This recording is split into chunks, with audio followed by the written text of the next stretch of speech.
ಕಪ್ಪತ್ತಗುಡ್ಡ 80,000 ಎಕರೆ ಇದೆ. 1890ನೇ ಇಸ್ವಿಯಾಗನ ಬ್ರಿಟಿಷರು ಕಪ್ಪತ್ತಗುಡ್ಡವನ್ನು ಸಂರಕ್ಷಿತ ಅರಣ್ಯ ಪ್ರದೇಶ ಅಂತ ಘೋಷಣೆ ಮಾಡಿಟ್ಟು ಹೋಗಿದ್ದಾರೆ. ಅದರ ನೋಟಿಫಿಕೇಶನ್ ಮೇಲೆ ಈಗಿನವರು ಆರ್ಡರ್ ಹೊಂಟಿಸ್ತಾರೆ. ಆದರೂ ಕಪ್ಪತ್ತಗುಡ್ಡಕ್ಕೆ ತೂಗು ಕತ್ತಿ ನೇತಾಡ್ತಾನೆ ಇದೆ. ಕಪ್ಪತ್ತಗುಡ್ಡ ದೋಚಬೇಕನ್ನುವಂತಹ ಶಕ್ತಿಗಳು ಕರ್ನಾಟಕದಲ್ಲಿ ಜೀವಂತವಾಗಿದ್ದಾವೆ. ನಮ್ಮ ಶ್ರೀಗಳವರು ಬಳ್ಳಾರಿಯಲ್ಲಿ ಮಠ ಕಟ್ಟಿನ ಅಂತ ಹೇಳಿದ್ರು, ಬಹಳ ಸಂತೋಷ ಪಡ್ತಾನೆ, ಅದಕ್ಕೆ ಅಭಿನಂದಿಸ್ತಾನೆ. ಬಳ್ಳಾರಿಗೆ ಸಂಬಂಧಪಟ್ಟಂತಹ ಸೊಂಡ್ರಿಗೆ ಸಂಬಂಧಪಟ್ಟಂತಹ ಒಂದು ಹೇಳಬಾರದ ಸಂಗತಿಯನ್ನು ಹೇಳ ಮುಂದೆ ಹೋಗ್ತಾನೆ. ನಿನ್ನೆನೆ ಕೋರ್ಟು ಆ ಕಪ್ಪತ್ತಗುಡ್ಡ ಅಲ್ಲ ಬಳ್ಳಾರಿ ಗುಡ್ಡ ಸೊಂಡ್ರಗುಡ್ಡ ಹಾಳು ಮಾಡುವಂಥ ವ್ಯಕ್ತಿಗೆ, ಸರ್ಕಾರಕ್ಕೆ 1,000 ಕೋಟಿಗಿಂತಲೂ ಹೆಚ್ಚು ನುಕ್ಸಾನ ಮಾಡುವಂತಹ ವ್ಯಕ್ತಿಗೆ 7 ವರ್ಷ ಶಿಕ್ಷಾ ವಿಧಿಸಿ, ಅಂದ್ರೆ ಆ ಶಾಸಕನ ಅದು ಅನರ್ಹರಾಯಿತು, ಜೈಲಿಗೆ ಕಳಿಸುವಂತಹ ವ್ಯವಸ್ಥೆ. ಇದು ಸತ್ಯ ಸಾಬೀತಾಯಿತು. ಸತ್ಯಮೇವ ಜಯತೆ ಅನ್ನುವಂಥದ್ದು ಕರ್ನಾಟಕದಲ್ಲಿ ಉಳಿತು.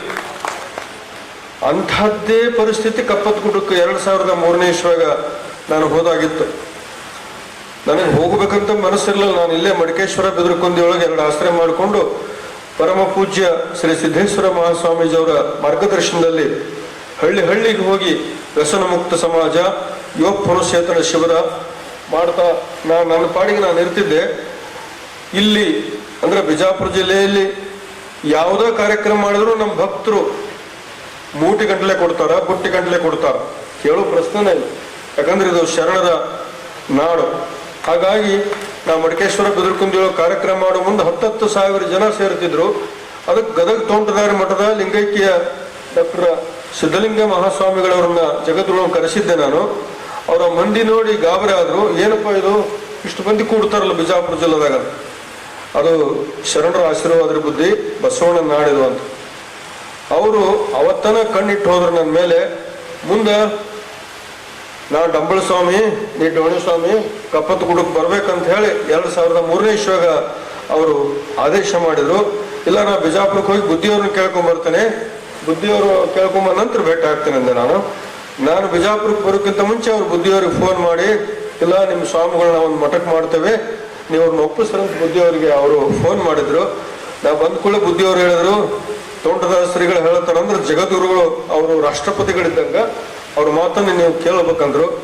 ಆಯ್ತು ಗುರುವಾಜ್ಞೆ ಅಂತ ಹೇಳಿ ನಾನು 2003ನೇ ಇಸ್ವಿಯೊಳಗೆ ಮಡಿಕೇಶ್ವರ ಮತ್ತು ಬೆದರಕುಂದಿ ಅನಿವಾರ್ಯವಾಗಿ ಅಲ್ಲಿ ಸಮಯವನ್ನ ನಾನು ಕಪ್ಪತ್ತಗುಡ್ಡದಲ್ಲಿ ಕಳೀಲಿಕ್ಕೆ ಹೋದೆ. ತೋಂಟದಾರ ಶ್ರೀಗಳವ್ರು ನಿಂತು ಆ ಬಸವ ಪರಂಪರೆ ಮಠ ಅದು, ಅವರೇ ನಿರಂಜನ ಚರಪಟ್ಟಾಧಿಕಾರ ಮಾಡಿದ್ರು. ನಾನು ಅವತ್ತಿನಿಂದ 1 ಪಾಯಿಂಟ್ ಎಜೆಂಡಾ, ಕಪ್ಪತ್ತಗುಡ್ಡ ಉಳಿಸ್ಬೇಕು ಅಂತ ಹೇಳಿ. ಏನಾಗಿತ್ತು ಅಂದ್ರ ಅಲ್ಲೂ ಲಾರಿ ಹೋಗ್ತಾ ಇದ್ದು ಕಪ್ಪತ್ತಗುಡ್ಡದಲ್ಲಿ. ನಮ್ಮ ಮಠದ ಮಕ್ಕಳ ಹಾಸ್ಯ ಲಾರಿ ಹೋಗ್ತಾ ಇದ್ದು. ಯಾರು ಲಾರಿ? ನಿಮ್ಮ ಯಾರು ಅಲ್ಲ, ಬಹಳ ದೊಡ್ಡವ್ರ ಲಾರಿ ಅವೆಲ್ಲ. ಅದ್ರ ಮೂಲ ಬೇರು ಬೆಳಗಾವಿ ಜಿಲ್ಲೆಗೆ ಹೋಗುತ್ತೆ. ನಮ್ಮ ಕಕ್ಮರಿ ಶ್ರೀಗಳ ಮುನ್ನ ಇದನ್ನ ಹೇಳಬೇಕು. ಬೆಳಗಾವಿ ಜಿಲ್ಲೆಗೆ ಹೋಗುತ್ತೆ. ಬೆಳಗಾವಿ ಜಿಲ್ಲೆ ಚಿಕ್ಕೋಡಿ ಮತಕ್ಷೇತ್ರದ ಬಿ ಶಂಕರಾನಂದರು, ಆನಂತರ ಬೆಳಗಾವಿ ಜಿಲ್ಲೆಯ ಕಾಂಗ್ರೆಸ್ ಕಮಿಟಿ ಅಧ್ಯಕ್ಷರು. ಅವಾಗಿನ ಕಾಲಕ್ಕೆ 1970ನೇ ಇಸ್ವಿ ಕೋಮಲಣ್ಣ ದೊಡ್ಡಣ್ಣವ್ರು ಅನ್ನುವಂತಹ ಇವರಿಬ್ಬರು ಕೂಡಿಕೊಂಡು ಕಪ್ಪತ್ತಗುಡ್ಡದ ಮೇಲೆ ಕಣ್ಣು ಹಾಕಿದ್ರು. ಒಂದೇ ದಿವಸ ಪರ್ಮಿಷನ್, ಮೈನಿಂಗಿಗೆ ಪರ್ಮಿಷನ್ ತಂದು ಅವ್ರು 1970ನೇ ಇಸ್ವಿಯಿಂದ ಅಲ್ಲೇ ನಡೀತಾನೆ ಇತ್ತು. ಇದು ಯಾಕೋ ನನಗೆ ಸಹನ ಮಾಡ್ಕೊಳ್ಳಿಕ್ಕೆ ಆಗಲಿಲ್ಲ. ಯಾಕಂದ್ರೆ ನಾ ಶರಣ ಸಂಸ್ಕೃತಿ ಶರಣ ಪರಂಪರೆಯಿಂದ ಬಂದಂಥವ. ಗಣಾಚಾರ ಅನ್ನುವಂಥದ್ದು ಅಲ್ಲಿ ಅದ. ನಮ್ಮ ಮಠದ ಮಕ್ಕಳು ಅನ್ಯಾಯ ನಡೀತದಂದ್ರ ಆ ಮಠಕ್ಕೆ ಮಠಾಧಿಪತ್ಯಕ್ಕೆ ಏನು ಅರ್ಥದ ಅಂತ ನನಗನಿಸಿ ಆ ಲಾರಿ ಬಗ್ಗೆ ನಾ ಸ್ಟಡಿ ಮಾಡಿದೆ. ಅವು ದೊಡ್ಡಣ್ಣವ್ರ ಲಾರಿ 1970ನೇ ಇಸ್ವಿಯಾಗ ಒಂದೇ ದಿವಸ ಪರ್ಮಿಷನ್ ತಂದವರು 10 ವರ್ಷ ದೋಚಿದ್ದರು 1980ರವರೆಗೆ. ಆ ಬಳಿಕ ಮತ್ತೆ 80ನೇ ಇಸ್ವಿಯಾಗ ಮತ್ತೊಂದು 20 ವರ್ಷಕ್ಕೆ ಅದೇ ಒಂದು ದಿವಸದ ಲೈಸೆನ್ಸ್ ರಿನ್ಯೂ ಮಾಡಿಸಿ ಮತ್ತೆ 2000ನೇ ಇಸ್ವಿವರೆಗೆ. ನಾನು ಹೋದದ್ದು 2003ನೇ ಇಸ್ವಿಯಾಗ. ಆ ಲಾರಿ ಹೋಗ್ತಾ ಇದ್ದು, ಆ ಲಾರಿ ಬಂದ್ ಮಾಡಿಸಿದ್ರು. ಕಪ್ಪತ್ತಗುಡ್ಡ ಇವತ್ತು ಆ ಕಾರಣದಿಂದ ಉಳಿದದ. ಇದರ ಅರ್ಥ ಏನಂದ್ರೆ ಅದು ನಮ್ಮದಲ್ಲ. ನಮ್ಮ ಸ್ವಾಮಿಗಳದ್ದು ಏನು ನಮ್ಮ ಏನೂ ಇರಂಗಿಲ್ಲ. ಸ್ವಾಮಿಗಳದು ಅದು ನಿಮ್ಮದು ಅಷ್ಟೇ ಅಲ್ಲ, ನಿಮ್ಮ ಮಕ್ಕಳದು, ನಿಮ್ಮ ಮೊಮ್ಮಕ್ಕಳದು. ಇವತ್ತು ಇಡೀ ಉತ್ತರ ಕರ್ನಾಟಕಕ್ಕೆ ಮಳಿ ಬೆಳೆ ಕೊಡುವಂತಹದ್ದು ಯಾವ್ದಾರು ಇದ್ರೆ ಅದು ಕಪ್ಪತ್ತಗುಡ್ಡ. 70ಗಿರಿ ನೋಡೋಕ್ಕಿಂತ ಕಪ್ಪತ್ತಗಿರಿ ನೋಡುವಂತ ನಮ್ಮಲ್ಲಿ ಒಂದು ಗಾದೆ ಇದೆ. 70ಗಿರಿಯಲ್ಲಿ ಸಿಗುವಂತಹ ಎಲ್ಲ ಔಷಧೀಯ ಸುಗಂಧದ ಸುಗಂಧ ದ್ರವ್ಯ ಸಸ್ಯದ, ಕಾಡು ಹಣ್ಣಿನ ಸಸ್ಯದ, ಅಡವಿ ಸಸ್ಯದ ಒಂದು ದೊಡ್ಡ ಸಸ್ಯ ಪರಂಪರೆ ನಮ್ಮ ಕಪ್ಪತ್ತಗುಡದಲ್ಲಿದೆ. ಹಾಗಾಗಿ ರೈತರಾದಂಥವ್ರು ನಾವು 3 ಸಂಗತಿಗಳನ್ನ ಗಮನಿಸಬೇಕು. ಒಂದು ಮರ, ಎರಡನೇದ್ದು ನೀರು, ಮೂರನೇದ್ದು ಮಣ್ಣು. ನಂದಿವೇರಿ ಮಠದ ಮಗ್ಗಲನ ಈ ಲಾರಿ ಹೋಗ್ತಾ ಇರುವಂತಹ ಆ ಸಂದರ್ಭವನ್ನು ನೆನೆಸ್ಕೊಂಡು ಕಪ್ಪತ್ತಗುಡದ ಮಣ್ಣಿನಲ್ಲಿ ಬಂಗಾರ ಇದೆ, ಕಪ್ಪತ್ತಗುಡದ ಮಣ್ಣಿನಲ್ಲಿ ಕಬ್ಬಿಣ ಇದೆ. ನಮ್ಮ ಮಠದಿಂದನೇ ಕಬ್ಬಿಣ ಕಲ್ಲುಗಳಿದಾವೆ. ಇವತ್ತಿಗೂ ನಾನು ನಿಮ್ಮನ್ನ ಕರೆದು ತೋರಿಸ್ತೇನೆ, ನಿಮಗೆ ಕರೆದು ತೋರಿಸ್ತೇನೆ. ನಾನು ರಾಜಕಾರಣಿಗಳು ಕರೆದು ಬಿಟ್ಟಿದ್ದೇನೆ. ಯಾಕೆ ಬಿಟ್ಟಿದ್ದೇನೆ ಅಂದ್ರೆ ಅವ್ರು ತೋರಿಸೋ ಮಠ ನೋಡ್ಕೊಂಡು ಹೋಗೋ ಮುಂದೆ ಆ ಅರಣ್ಯ ಇಲಾಖೆಯವರಿಗೆ ಮೈನಿಂಗಿನ ಪರ್ಸೆಂಟೇಜ್ ಎಲ್ಲಿ ಜಾಸ್ತಿ ಇದೆ ತೋರಿಸ್ರಿ, ಇದೇನು ಸ್ವಾಮಿಗಳು ಹೇಳ್ತಾರ, ಮೈನಿಂಗಿನ ಪರ್ಸೆಂಟೇಜ್ ಎಲ್ಲಿ ಜಾಸ್ತಿ ಇದೆ ಹೇಳ್ರಿ ಅಂತ ಅವರು ಆ ಅಪೇಕ್ಷೆ ವ್ಯಕ್ತ ಮಾಡಿದ್ದಕ್ಕಾಗಿ ನಾನು ಇವತ್ತು ರಾಜಕಾರಣಿಗಳನ್ನು ಕಪ್ಪತ್ತಗುಡ್ಡ ಕರೆದು ಬಿಟ್ಟೇನೆ. ನಿಮ್ಮನ್ನು ಕರೀತಾ ಇದ್ದೇನೆ. ಅದು ನಿಮ್ಮ ಕಪ್ಪತ್ತಗುಡ್ಡ, ನೀವು ಬಂದು ನೋಡ್ಬೇಕಾದಂಥ ಕಪ್ಪತ್ತಗುಡ್ಡ. ಹಾಗಾಗಿ ಕಪ್ಪತ್ತಗುಡ್ಡದಲ್ಲಿ ಲಕ್ಷ ಲಕ್ಷ ಗಿಡಮರಗಳಿದಾವ. ಕಪ್ಪತ್ತಗುಡ್ಡದಲ್ಲಿ ಅಪೂರ್ವವಾದಂಥ ಮಣ್ಣಿದೆ. ಆ ನಂತರ ನಮ್ಮ ಮಠದ ಮಗ್ಗಲ ಬಂಗಾರದ ಹಳ್ಳ ಹರಿತಾ ಇದೆ. ನಾನು ಹೋದಾಗ ಬಂಗಾರದ ಹಳ್ಳ ಪೂರ್ತಿ ಬತ್ತಿ ಹೋಗಿತ್ತು. ಮಠದ ಮಗ್ಗಲ ಬಾವಿ ಬತ್ತಿ ಹೋಗಿತ್ತು. ಮಠದ ಹಿಂದಿನ ಬಾವಿ ಬತ್ತಿ ಹೋಗಿತ್ತು. ಮಠದ ಹಿಂದಿನ ಬಾವಿ ಬತ್ತಿ ಹೋಗಿತ್ತು. ನಮ್ಮ ಮಠದ ಮಗ್ಗಲು ಹರಿದು ಹೋಗುವಂಥ ನೀರನ್ನು ನಾವು ತಡಿಲಾರ್ದನ್ನ ಬೇರೆಯವ್ರ ನೀರು ಕೊಡೋದ ನಮಗೆ ಯಾಕೆ ಕೊಡ್ತಾರ?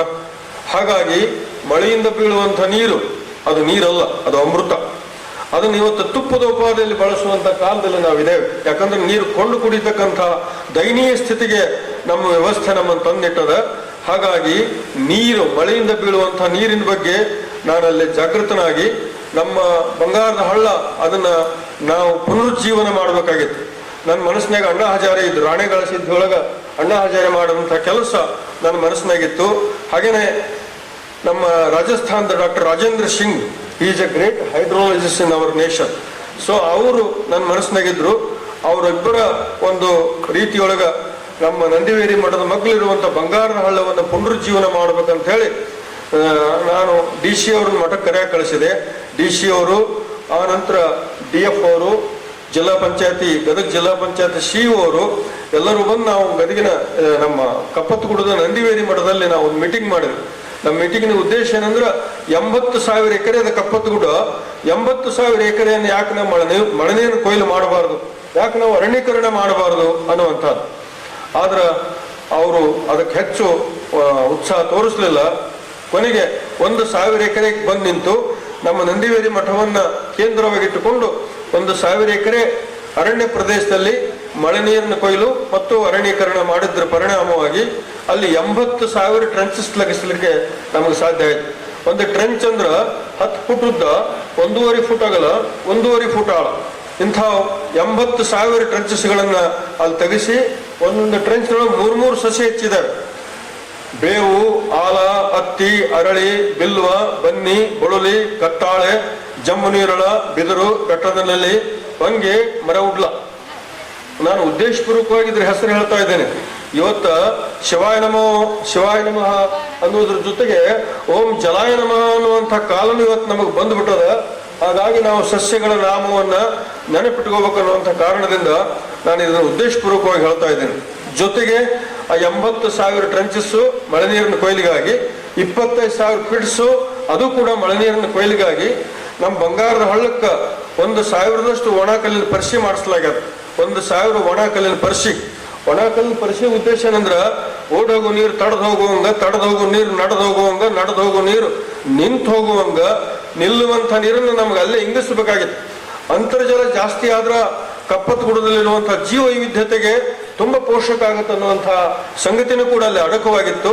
ಹಾಗಾಗಿ ನಾವು 1,000 ಒಣಕಲ್ಲಿನ ಪರಿಸಿ ಅಂದ್ರೆ ಲೆಸ್ ಮೇಂಟೆನೆನ್ಸ್, ಲೆಸ್ ಎಕ್ಸ್ಪೆನ್ಸ್. ಅಲ್ಲೇ ಸಿಗುವಂಥ ಕಲ್ಲುಗಳನ್ನು ತಗೊಂಡು ವ್ಯವಸ್ಥಿತೆಯಿಂದ ಅದನ್ನ ನಾವು ಕಟ್ಟೋದು. ನಮ್ಮ ಹಿಂದಿನ ಹಿರಿಯರು ಒಳಗಟ್ಟಿ ಮಾಡ್ತಿದ್ರು, ನಮ್ಮ ಹಿಂದಿನ ಹಿರಿಯರು ಅದನ್ನು ಮಾಡ್ತಿದ್ರು. ನಾನು ಆ ಮಾತಿಗೆ ಬರ್ತೇನೆ. ನಮ್ಮ ಘನಮಠ ಶಿವಗಳು ಅಂತ ಹೇಳಿ ಕೃಷಿ ಜ್ಞಾನ ಪ್ರದೀಪಿಕೆ ಅಂತ ಪುಸ್ತಕ ಬರೆದಾರ. ಆ ಕೃಷಿ ಜ್ಞಾನ ಪ್ರದೀಪಿಕೆ ಪುಸ್ತಕದೊಳಗ ಘನಮಠ ಶಿವಗಳು ಹೇಳ್ತಾರೋ ಒಕ್ಕಲ್ತನ ಶ್ರೇಷ್ಠ, ವ್ಯಾಪಾರ ಮಧ್ಯಮ, ನೌಕರಿ ಕನಿಷ್ಠ. ನಮ್ಮ ಹುಡುಗರು ಕೇಳ್ತಾ ನೌಕರಿ ಯಾಕೆ ಕನಿಷ್ಠ ಅಂತ. ಆನಂತರ ನಮ್ಮ ವ್ಯವಸ್ಥೆ ನಮ್ಮನ್ನು ಕೇಳ್ತಾ ಇದೆ, ರೈತರಿಗೆ ಕನ್ಯೆ ಸಿಗೋಲ್ಲ ಇವತ್ತು. ಇಂತಹ ಪರಿಸ್ಥಿತಿ ಒಳಗ ಒಕ್ಕಲ್ತನ ಯಾಕೆ ಶ್ರೇಷ್ಠ ಅನ್ನುವಂಥದ್ದು ನಾವು ಸಮಾಜಕ್ಕೆ ಹೇಳ್ಬೇಕಾಗ್ಯದ. ಒಕ್ಕಲ್ತನ ಯಾಕೆ ಶ್ರೇಷ್ಠ ಅಂದ್ರೆ ಒಕ್ಕಲ್ತನದಲ್ಲಿ ಮೋಸ ಇಲ್ಲ, ಒಕ್ಕಲ್ತನದಲ್ಲಿ ವಂಚನೆ ಇಲ್ಲ. ಒಕ್ಕಲ್ತನ ಮಾಡತಕ್ಕಂಥ ರೈತ ಪರಮ ಪ್ರಾಮಾಣಿಕನಾಗಿ ಪಂಚಭೂತಗಳ ಜೊತೆಗೆ, ಪೃಥ್ವಿ, ಅಪ್ಪು, ತೇಜು, ವಾಯು, ಆಕಾಶಗಳ ಜೊತೆಗೆ ಆತ ಬದುಕ್ತಾ ಇರ್ತಾನೆ. ಹಾಗಾಗಿ ಒಕ್ಕಲ್ತನ ಶ್ರೇಷ್ಠ. ನೌಕರಿ ಯಾಕೆ ಕನಿಷ್ಠ ಮತ್ತು ವ್ಯಾಪಾರ ಯಾಕೆ ಮಧ್ಯಮ? ವ್ಯಾಪಾರ ಯಾಕೆ ಮಧ್ಯಮ ಅಂದ್ರೆ ವ್ಯಾಪಾರದಲ್ಲಿ ಮತ್ತೊಬ್ಬರಿಗೆ ಟೊಪಿಗೆ ಹಾಕ್ಲಾರ್ದು ವ್ಯಾಪಾರ ಮಾಡಕ್ ಆಗೋದೇ ಇಲ್ಲ. ವ್ಯಾಪಾರಂ ದ್ರೋಹ ಚಿಂತನಂ ಅಂತನ ಅದ ಶಾಸ್ತ್ರದಲ್ಲಿ, ಹಂಗಿದೆ. ವ್ಯಾಪಾರಂ ದ್ರೋಹ ಚಿಂತನಂ, ಮತ್ತೊಬ್ಬರಿಗೆ ಟೊಪಿಗೆ ಹಾಕದೇ ಇದ್ರೆ ವ್ಯಾಪಾರ ಆಗೋದೇ ಇಲ್ಲ. ಅದಕ್ಕೆ ವ್ಯಾಪಾರ ಮಧ್ಯಮ. ನೌಕರಿ ಯಾಕೆ ಕನಿಷ್ಠ? ಪ್ರತಿಯೊಬ್ಬನಿಗೂ ಕೂಡ ಸ್ವಾತಂತ್ರ್ಯ ಅನ್ನುವಂಥದ್ದು ಬಹಳ ಮಹತ್ವದ ಮೌಲ್ಯ. ಆ ಸ್ವಾತಂತ್ರ್ಯವನ್ನ ನೌಕರಿ ಆ ಸ್ವಾತಂತ್ರ್ಯವನ್ನು ನುಂಗಿ ಹಾಕಿಬಿಡ್ತದೆ. ಸ್ವಾತಂತ್ರ್ಯ ಅನ್ನುವಂಥದ್ದು ನುಂಗಿ ಹಾಕ್ತಂದ್ರ ಅವನಿಗೆ ತನ್ನ ಸೃಜನಶೀಲತೆಯನ್ನು ಕಳ್ಕೋತಾನ. ನೌಕರಿ ಏನ್ ಮಾಡ್ಬೇಕು ಅಷ್ಟು ಮಾಡ್ತಾನ. 10 ಆಫೀಸ್ಗೆ ಹೋಗೋದು, ಮತ್ತೆ 5 ಮನೆಗೆ ಬಂದ್ಬಿಡೋದು. ಇಷ್ಟೇ ಆಗುತ್ತೆ ವಿನಃ ಸೃಜನಶೀಲನಾಗಿ, ಸೃಷ್ಟಿಶೀಲನಾಗಿ ಸಮಾಜಕ್ಕೆ ಏನಾದರೂ ಕೊಡುಗೆ ಕೊಡಬೇಕನ್ನುವಂಥ ಆ ಮನೋಭಾವ ಹೋಗಿ ಗುಲಾಮಗಿರಿಯೊಳಗ ಬದುಕುವಂತ ಸ್ಥಿತಿ ಬರ್ತದ. ಹಾಗಾಗಿ ನೌಕರಿ ಅಂದ್ರ ಕನಿಷ್ಠ. ಇದು ಗಣ್ಮನುಷ್ಯಗಳು ಹೇಳಿದಂಥ ಮಾತು. ಹಾಗಾಗಿ ಒಕ್ಕಲ್ತನನೇ ಶ್ರೇಷ್ಠ ಅನ್ನುವಂಥ ಕಾರಣದಿಂದಾಗಿ ನಾನು ಒಕ್ಕಲ್ತನದ ಮಠ ಅಪೇಕ್ಷೆ ಮಾಡ್ತಿದ್ದೆ. ಅದು ಪೂಜ್ಯ ಬುದ್ಧಿಯವರ ಒಂದು ಆಶೀರ್ವಾದದಿಂದ, ಗದಗ ತೋಂಟದಾರ್ಯ ಮಠದ ಜಗದ್ಗುರುವರ ಕಾರಣದಿಂದ ನಾನು ಒಕ್ಕಲ್ತನ ಮಠಕ್ಕಲ್ಲೇ ಪಟ್ಟಾಧಿಕಾರಿ ಆಗಿದ್ದೇನೆ. ನಮ್ಮ ಮಠಕ್ಕೆ 114 ಎಕರೆ ಜಮೀನಿದೆ. ನಾನು ಒಕ್ಕಲಿಗಾಗಿ ಇಲ್ಲಿ ಬಂದಿದ್ದೇನೆ, ಮಠಾಧಿಪತಿಯಾಗಿ ಬಂದಿಲ್ಲ. ಒಕ್ಕಲಿಗಾಗಿ ಇಲ್ಲಿ ಬಂದಿದ್ದೇನೆ. ನಮ್ಮ ಪಟ್ಟಾಧಿಕಾರ ಆದ ವರ್ಷನೇ ನಮ್ಮ ಹೊಲಕ್ಕೆಲ್ಲ ಒಟ್ಟು ಹಾಕ್ಸಿದ್ರು ನಾವು. ಒಡ್ಡಿದ್ದೊಲ, ಬಡ್ಡಿ ಸಾಲ ಎರಡು ಒಂದಂಟ. ಡಾಕ್ಟರ್ ಮಹಾಂತೇಶ್ ಬರೋದ್ ಅವರಿಗೆ ಸ್ವಾಗತ. ಹೊಲಕ್ಕ ಒಡ್ಡು ಹಾಕ್ಸ್ಬೇಕು. ಒಡ್ಡಿದ್ದ ಹೊಲ, ಬಡ್ಡಿ ಸಾಲ ಎರಡು ಒಂದಂಟ. ಒಟ್ಟು ಇಲ್ಲದ ಹೊಲ, ಗೊಡ್ಡೆಮ್ಮಿ ಎರಡು ಒಂದಂಟ. ಗೊಡ್ಡೆಮ್ಮಿ ಕಟ್ಕೊಂಡು ಏನ್ ಮಾಡೋದಂತ ಮನಾಗ. ಅದಕ್ಕೆ ಹೊಲಕ್ಕೆ ಒಡ್ಡಿತ್ತಂದ್ರ ಅದು ನಮ್ಮ ಹುನಗುಂದ, ಈ ನಮ್ಮ ಬಿಜಾಪುರ ಜಿಲ್ಲೆಯೊಳಗ ಎರಿನಾಡ ಜಾಸ್ತಿ ಇದೆ. ಗಣ್ಮನುಷ್ಯಗಳು ಹೇಳ್ತಾರ ಎರಿ ಇದ್ದವ ದೊರಿ ಅಂತ. ಎರಿ ಹೊಲ ಇತ್ತು, ಒಂದ ಮಳೆ ಆತಂದ್ರ ಆತ ಬೇಕಾದಂತ ಬೆಳೆ ಬೆಳ್ಕೊಳ್ಳಿಕ್ ಸಾಧ್ಯವಾಗ್ತದೆ. ಹಾಗಾಗಿ ನಾವು ಒಕ್ಕಲ್ತನನೇ ಶ್ರೇಷ್ಠ ಅನ್ನುವಂಥ ಕಾರಣದಿಂದಾಗಿ ನಾನು ಆ ಕಪ್ಪತ್ತಗುಡದಲ್ಲಿರುವಂತಹ ನಮ್ಮ ಮಠ, ನೀವು ನೋಡ್ಬೇಕು, ನಮ್ಮ ಮಠಕ್ಕೆ ರಸ್ತೆ ಇಲ್ಲ. ನಮ್ಮ ಮಠ ಪೂರ್ಣ ಮೂಲಭೂತ ಅವಶ್ಯಕತೆಗಳಿಗಿಂತ ಬಹಳ ಹಿಂದಿದೆ. ಆದ್ರೆ ನನಗೆ ಯಾವ ಮಹತ್ವದ ಅನಿಸಿಲ್ಲ. ನಮ್ಮ ಡಾಕ್ಟರ್ ಮಹಾಂತೇಶ್ ಬರೋದವ್ರು ನೋಡಿ ಬಂದಿದ್ದಾರೆ. ನನಗೆ ಅದು ಯಾವುದೋ ಮಹತ್ವದ ಅಂತ ಅನಿಸಿಲ್ಲ. ಸಿದ್ದೇಶ್ವರಪ್ಪ ಅವರ ಒಂದು ಮಾತು ನನಗೆ ಮಹತ್ವದ ಅಂತ ಅನಿಸ್ತು. ಅದಕ್ಕೆ ನಾನು ಅಲ್ಲಿದ್ದೇನೆ. ಬುದ್ಧಿಯವ್ರು ಏನ್ ಹೇಳಿದ್ರು, ನಾ ಮಠಾಧಿಪತ್ಯ ಅಂದಿದ್ದೆ. ಬುದ್ಧಿಯವ್ರು ಹೇಳಿದ್ರು ನೀವು ಆಗ್ಬೇಕು ಮಠಕ್ಕೆ ಅಂತ ಹೇಳಿ. ಆಯ್ತು ಬುದ್ಧಿ, ನಾನು ಕಪ್ಪತ್ತಗುಡದಲ್ಲಿ 3 ಲಕ್ಷ ಗಿಡ ಹಚ್ತೇವೆ, ತಾವು ದಯಮಾಡಿಸ್ಬೇಕಂತ ಹೇಳಿದೆ. ಬರ್ತೀನಲ್ಲ ಅಂದ್ರು ಬುದ್ಧಿಯವರು. ಬಂದ್ರು, ಆ ಗಿಡ ಹಚ್ಚಿ, ಬುದ್ಧಿಯವರು ಗಿಡ ಹಚ್ಚಿ ಬರೋ ಮುಂದ ನನಗೆ ಹೇಳಿ ಬಂದ್ರು, ನಾ ಗಿಡ ಹಚ್ಚಿ ಹೋಗ್ತೇನೆ, ನೀವು ಕಾಯ್ದಿದ್ನಂತೇಳಿ. ಆ ಕೆಲಸ ನಾ ಮಾಡ್ತಾ ಇದ್ದೇನೆ. ಬುದ್ಧಿಯವರು ಗಿಡ ಹಚ್ಚಿ ಹೋದ ನಂತರ ಕಪ್ಪತ್ತಗುಡಕ್ಕೆ ಬಹಳ ದೊಡ್ಡ ಆಯಾಮ ಬಂತು. ಯಾಕಂದ್ರೆ ಕಪ್ಪತ್ತಗುಡದಲ್ಲಿ ಲಕ್ಷ ಲಕ್ಷ ಗಿಡ ಮರಗಳದಾವ, ಲಕ್ಷ ಲಕ್ಷ ಗಿಡ ಮರಗಳದಾವ.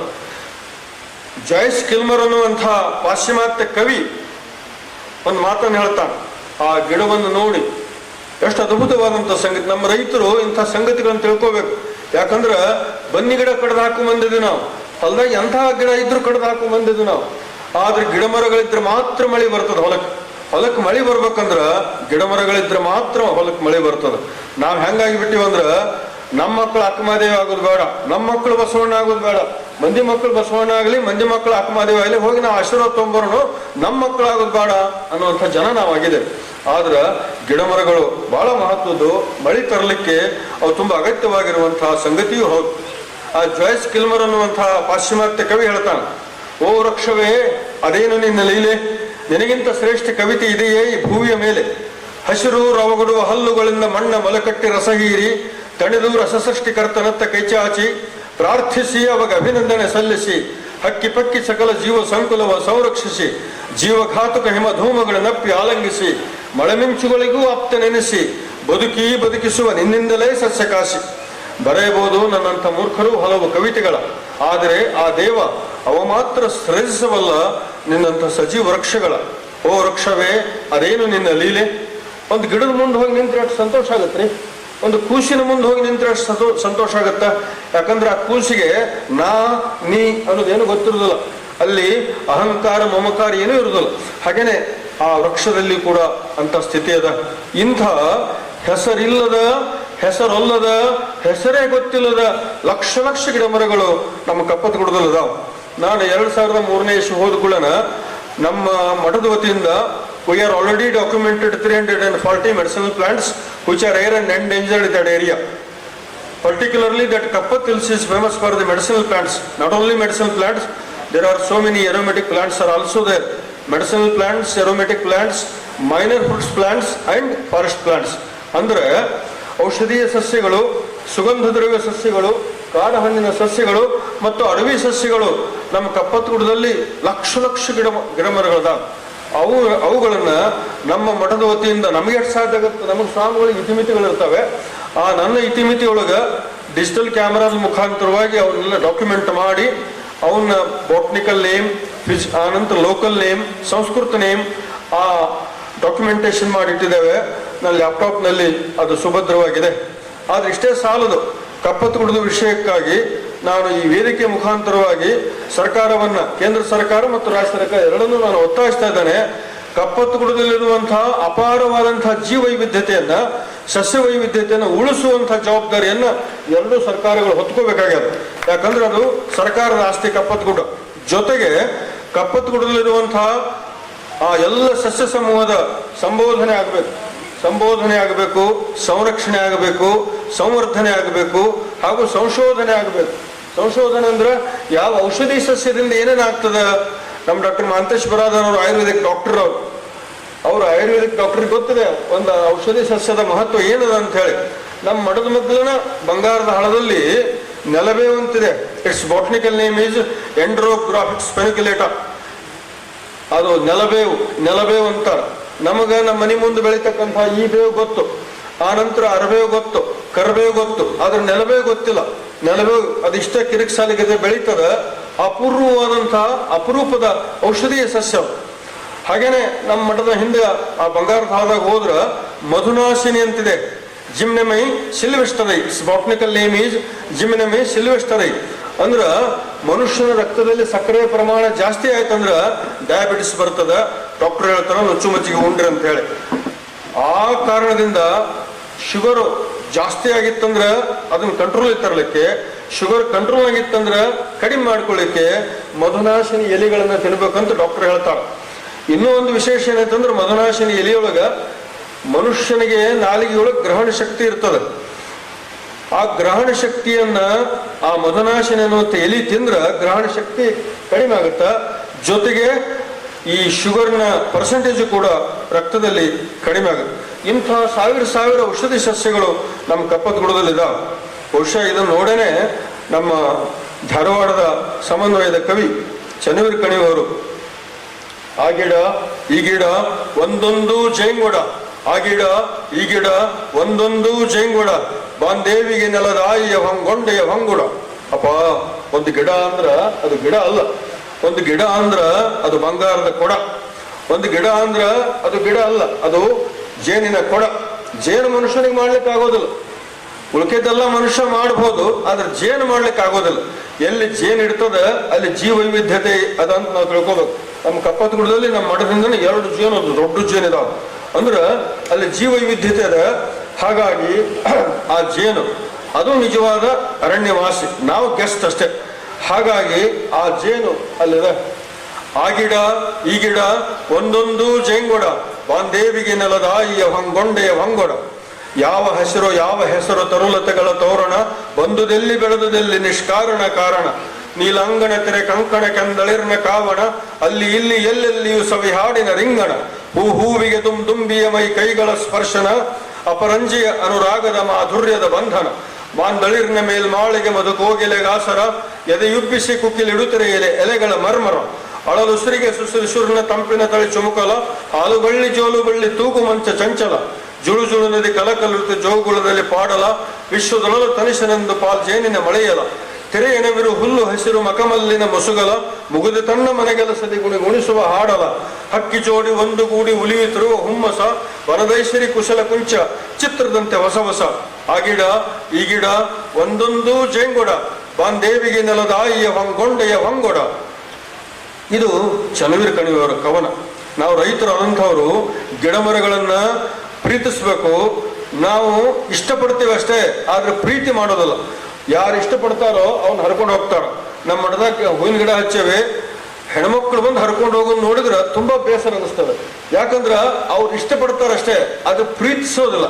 ಯಾರು ನಿಜವಾಗಿ ಪ್ರೀತಿಸ್ತಿರ್ತಾರೆ ಅವ್ರು ಅದನ್ನು ಮುಟ್ಟಿಸ್ಕೊಡೋದಿಲ್ಲ. ಬುದ್ಧಿಯವರು ಪರಿಸರವನ್ನು ಇಷ್ಟಪಡ್ತಿದ್ದಿಲ್ಲ, ಪರಿಸರವನ್ನು ಪ್ರೀತಿಸ್ತಿದ್ರು.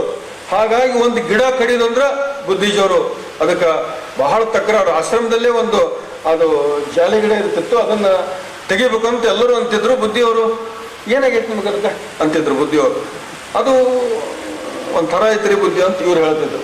ಅದು ತನ್ನಷ್ಟಕ್ಕಿಂತ ಚಂದದಲ್ಲ, ಅದರ ದೃಷ್ಟಿಯಿಂದ ನೋಡ್ರಿ, ನಿಮ್ಮ ದೃಷ್ಟಿಯಿಂದ ಯಾಕೆ ನೋಡ್ತಾರೆ ಅಂತ ಬುದ್ಧಿಯವರು ಅಂದು ಆ ಗಿಡ ಉಳಿಸಿದರು. ಇವತ್ತು ಪರಿಸರವನ್ನು ನಾವು ಇಷ್ಟಪಡೋದಲ್ಲ, ಪರಿಸರವನ್ನು ಪ್ರೀತಿಸಬೇಕಾಗ್ಯದ. ಸಮಸ್ತ ಕರ್ನಾಟಕದ ಎಲ್ಲ ಗುಡ್ಡ ಬೆಟ್ಟಗಳು ಉಳಿಬೇಕಾಗ್ಯದ. ನಾನು ನಮ್ಮ ಪೂಜ್ಯರಿಗೆ, ಕಕ್ಮರಿ ಪೂಜ್ಯರಿಗೆ ವಿನಂತಿ ಮಾಡಿಕೊಳ್ತೇನೆ, ಇವತ್ತೇನು ರೈತ ಸಂಘದವರು ಆರಿಸಿ ಬರ್ತಾರಲ್ಲ, ವಿಧಾನಸೌಧದಲ್ಲಿ ಏನು ಇವರು ಮುಖಂಡತ್ವ ವಹಿಸ್ತಾರಲ್ಲ, ಅವಾಗ ಇಡೀ ಕರ್ನಾಟಕದ ಗುಡ್ಡ ಬೆಟ್ಟಗಳಿಗೆ ಬಂದಿರುವಂತ ಅಪಾಯವನ್ನ ನಾವು ಮನಗಾಣಬೇಕಾಗಿದೆ. ಯಾವ ಗುಡ್ಡ ಬೆಟ್ಟವನ್ನು ಮುಟ್ಟುವಂತಹ ನೈತಿಕ ಹಕ್ಕು ಯಾರಿಗೂ ಇಲ್ಲ. ಹಾಗಾಗಿ ಇವತ್ತು ಕಪ್ಪತ್ತಗುಡ್ಡ ಉಳಿದದ, ಕಪ್ಪತ್ತಗುಡ್ಡ ಉಳಿದದ ಅನ್ನುವಂಥ ಮಾತುಗಳು ಇನ್ನೂ ಒಂದು ಸಂಗತಿ ಇದೆ. 2009 ಇಸ್ವಿಯೊಳಗ ಬಲ್ದೋಟ ಅನ್ನುವಂಥ ಒಂದು ಕಂಪನಿ ಕಪ್ಪತ್ತಗುಡ್ಡದ ಬಂಗಾರದ ಮೇಲೆ ಕಣ್ಣು ಹಾಕ್ತು. ಕಪ್ಪತ್ತಗುಡ್ಡದ ಬಂಗಾರದ ಮೇಲೆ ಕಣ್ಣು ಹಾಕಿ ಕಪ್ಪತ್ತಗುಡ್ಡ ಎತ್ತಬೇಕಂತ ಬಂದರು. ಗದಗ ತೋಂಟದಾರ ಶ್ರೀಗಳವರು 50 ಮಂದಿ ಸ್ವಾಮಿಗಳನ್ನ ಕೂಡಿಕೊಂಡು ಬೆಳಗಾವದಲ್ಲಿ ಸುವರ್ಣ ಅಧಿವೇಶನ ನಡೀತಾ ಇತ್ತು. ಅಧಿವೇಶನ ನಡೀತಕ್ಕಂಥ ಕಾಲದೊಳಗ ಇದ ಸಿದ್ದರಾಮಯ್ಯನವರು ಮುಖ್ಯಮಂತ್ರಿ ಆಗಿದ್ರು. ಯಾವುದೇ ಕಾರಣಕ್ಕೂ ಕಪ್ಪತ್ತಗುಡ್ಡವನ್ನ ನೀವು ಚಿನ್ನದ ಗಣಿಗಾರಿಕೆ ಕೊಡಬಾರದು ಅಂತ ಹೇಳಿದ ಕಾರಣದಿಂದ ಇವತ್ತು ಕಪ್ಪತ್ತಗುಡ್ಡ ಉಳಿದದು. ಏನ್ ಮಾಡ್ತಿದ್ರು ಅವರು ಗಣಿಗಾರಿಕೆ ಮಾಡೋರು ಅಂದ್ರ 50 ಫೂಟ್ ಬೋರ್ ಕೊರಿಯೋದು, ಅದ್ರಾಗ ಸೋಡಿಯಂ ಸೈನೈಡ್ ಹಾಕೋದು. ಆ ಸೋಡಿಯಂ ಸೈನೈಡ್ ಅಂದ್ರೆ ಡೆಡ್ಲಿ ಪಾಯ್ಸನ್. ಅದು ಒಳಗೆ ಹೋಗಿ ಬಂಗಾರ ಬೇರೆ ಮತ್ತು ಮಣ್ಣು ಬೇರೆ ಮಾಡ್ತದ. ಅದನ್ನ ಬಂಗಾರ ಎತ್ಕೊಂಡ್ಬಿಡುದು. ಅನಂತರ ಉಳಿದಂತಹ ಸೋಡಿಯಂ ಸೈನೈಡ್ ಅದು ಜನ, ಜಂಗಲ್, ಜಾನುವಾರು, ಜಲ ಎಲ್ಲವನ್ನೂ ವಿಷಮಯ ಮಾಡೋದು. ಜೊತೆಗೆ ಆ ವೇಸ್ಟ್ ಹೋಗಿ ತುಂಗಭದ್ರಾ ನದಿಗೆ ಸೇರ್ತಿತ್ತು. ಇದು ದುರಂತಕಾರಿಯಾದಂತಹ ಸಂಗತಿ ಆಗಿದ್ದರಿಂದ ನಮ್ಮ ಗದಗಿನ ಜನ ಸಂಘಟಿತ ಹೋರಾಟದಿಂದ ಇವತ್ತು ಕಪ್ಪತ್ತಗುಡ್ಡವನ್ನ ಉಳಿಸಿಕೊಂಡಿದ್ದಾರೆ. ಇವತ್ತು ಕಪ್ಪತ್ತಗುಡ್ಡ ಉಳಿಸಿಕೊಂಡಿದ್ದಾರೆ ಅಂದ್ರೆ ಕಪ್ಪತ್ತಗುಡ್ಡ 7 ಕೋಟಿ ಕನ್ನಡಿಗರಿಗೆ ಕಪ್ಪತ್ತಗುಡ್ಡ. ನಾನು ಇಲ್ಲಿ ಬಂದಿರುವಂತ ಎಲ್ಲ ನಮ್ಮ ಮಠಾಧೀಶರಿಗೆ ವಿನಂತಿ ಮಾಡಿಕೊಳ್ತೇನೆ, ಅದಕ್ಕೆ ತಾವು ದಯಮಾಡಿಸ್ಬೇಕು. ಕಪ್ಪತ್ತಗುಡ್ಡ ನೋಡ್ಬೇಕು. ಕಪ್ಪತ್ತಗುಡ್ಡ ತಮ್ಮದೇ ಕಪ್ಪತ್ತಗುಡ್ಡದು. ಹಾಗಾಗಿ 70 ಗಿರಿ ನೋಡೋದಂತ ಕಪ್ಪತ್ತಗುಡ್ಡ ನೋಡ್ಬೇಕಂತ ಹೇಳ್ತಾರೆ. ನಮ್ಮ